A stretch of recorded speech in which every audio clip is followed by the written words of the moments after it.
Well, hello everybody. This is Brother Todd with your Victory Minute, and I hope you boys and girls out there are having a great day.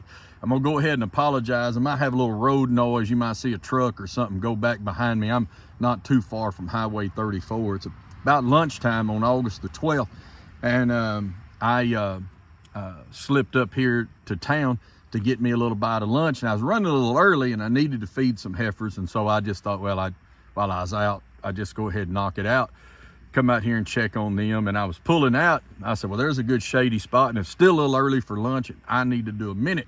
So I thought, well, I will seize that opportunity. And opportunity is what I've really been thinking about really all day. Reason I know it's August the 12th, and I never know what other day of the week or year it is the fact that August the 12th, they tell me is my birthday. And they say I showed up in 1967 on August the 12th, and I just took their word for it. I don't really remember too much of it. But you know, when you have your birthday, you tend to, you know, use it as a mile marker, kind of, you know, look at things.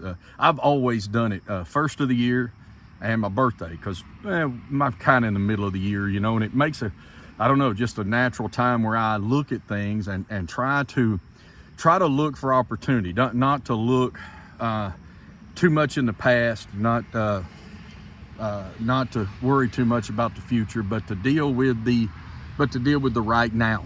And you know, and as life moves and it changes, you've got to stay current with it. You got to keep moving with things. And I tell people this all the time, I have to tell it to myself. You got to deal with things as they are.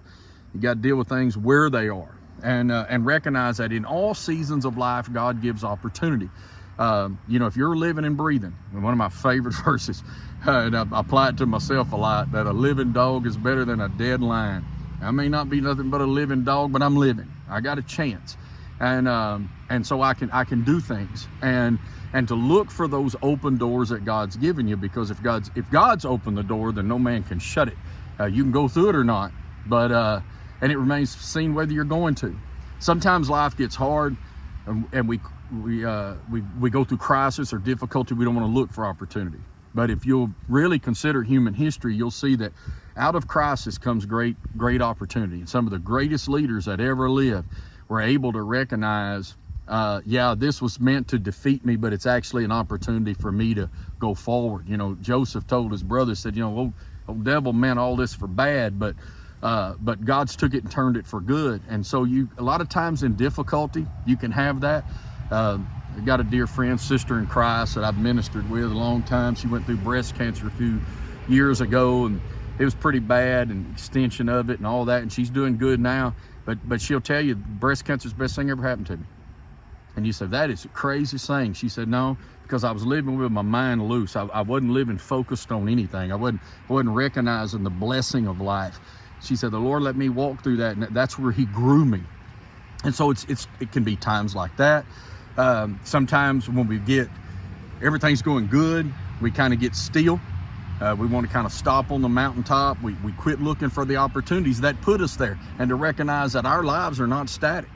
You can't stay in the status quo. You're going to be moving forward, or you're going to be going back. You're advancing or you're declining, and that is a reality. And so I've been thinking about it today, and as I do, and if this can kind of help you, and I've probably mentioned stuff like this before, but I always try to think within 4 areas that, you know, the Lord's taught me about of who I am, that I'm a spiritual being. You know, I'm not a physical being running around looking for a spiritual experience. I'm a spiritual being having a physical experience. And, you know, sometimes the more you know, the longer you go, the more you tend to coast. You know, but I want to grow spiritually. You know, I've been pastoring a long time. You know, I know the books of the Bible in John 3:16. You know, I've been there, I've done that, and you can let that can get you stale, because it gets harder to really grow spiritually the longer you go, because it requires more effort. You know, the loose hanging fruit's been picked. Stuff laying on the ground, you've already got that up. And now you got to get up in them trees and dig up under them leaves. One of the things I'm going to do that hopefully maybe me and you can do together is I'm going to start a new daily devotional that we're going to put out here online Monday through Friday. It's going to be a daily thing. I think probably going to try to set it up where it can release about 3 or 4 o'clock in the morning. And then maybe you can catch that sometime during the day.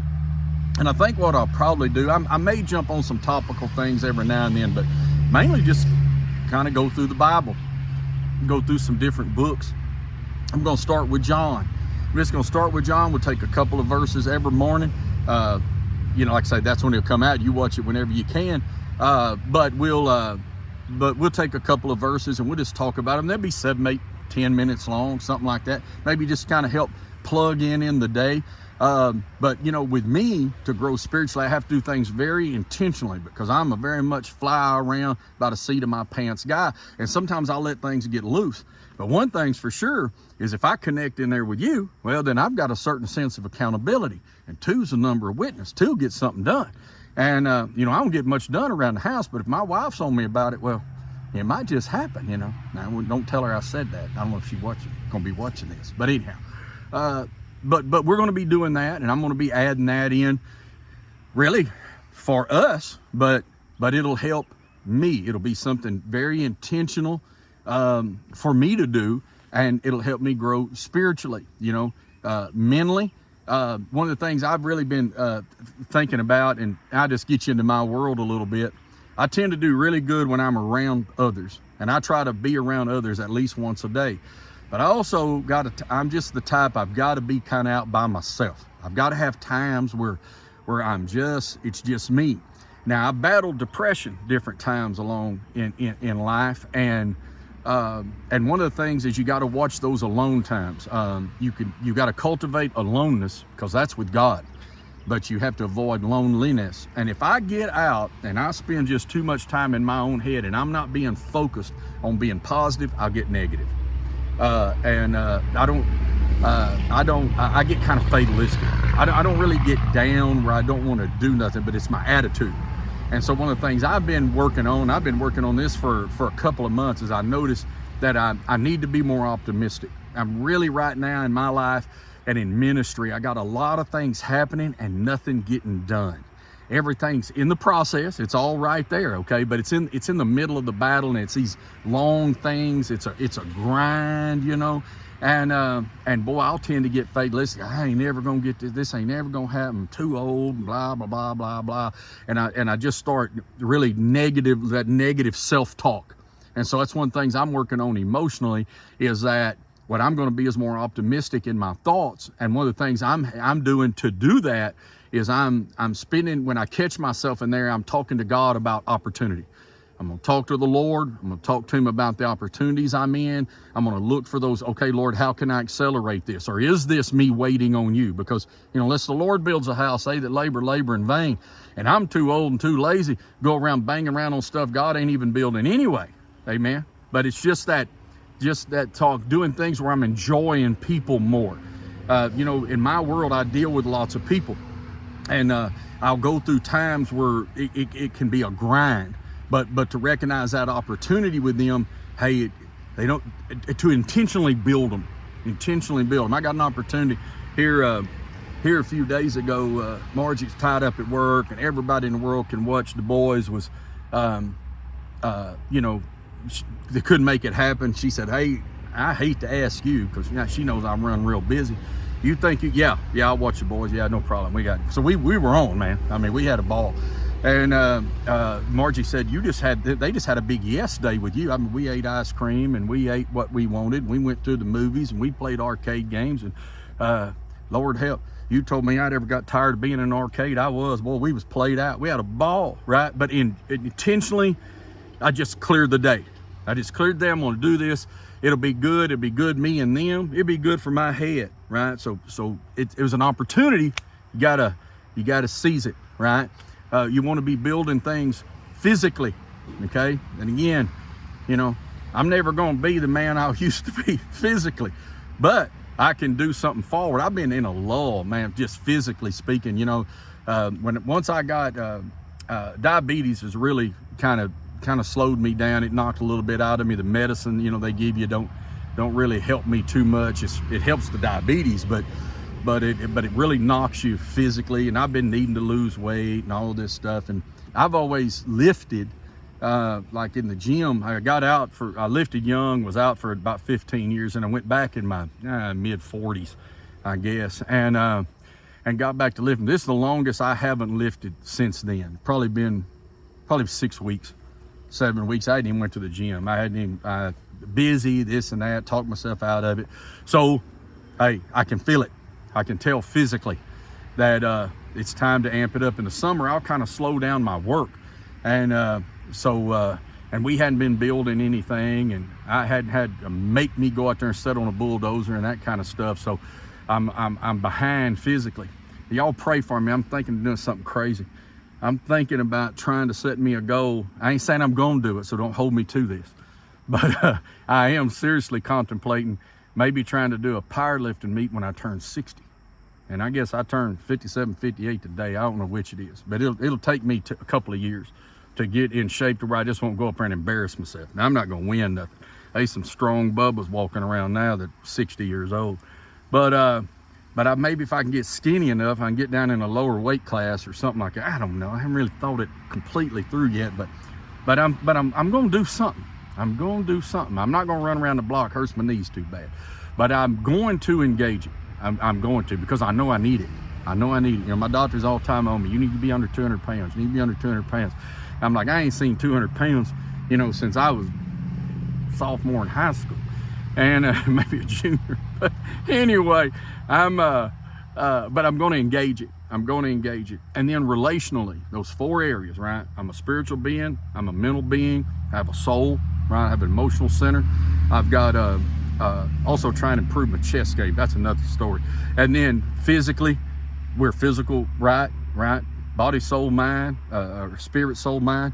And then, of course, we all operate relationally. Just like I was talking about earlier with my grandkids, we all operate in relationships. Relationships are one of those areas that can really strengthen us or really deplete us. And it takes being filled with the Spirit to really be able to continue to engage. But my wife and I were talking, and said we're going to start, our situation changed a little bit with her mama's not in our house right now. She's in a nursing home, but frankly, she was doing bad and she's doing a lot better. But we're able now to maybe be able to get back to interacting just even in our home more and planning that out. And it's something that we need. It's something that's important. So it's always a hard thing with us because the size of the church is, you know, you don't go around leaving folks out. And but to engage it. Misty and I have always made sure we did a lot of things together.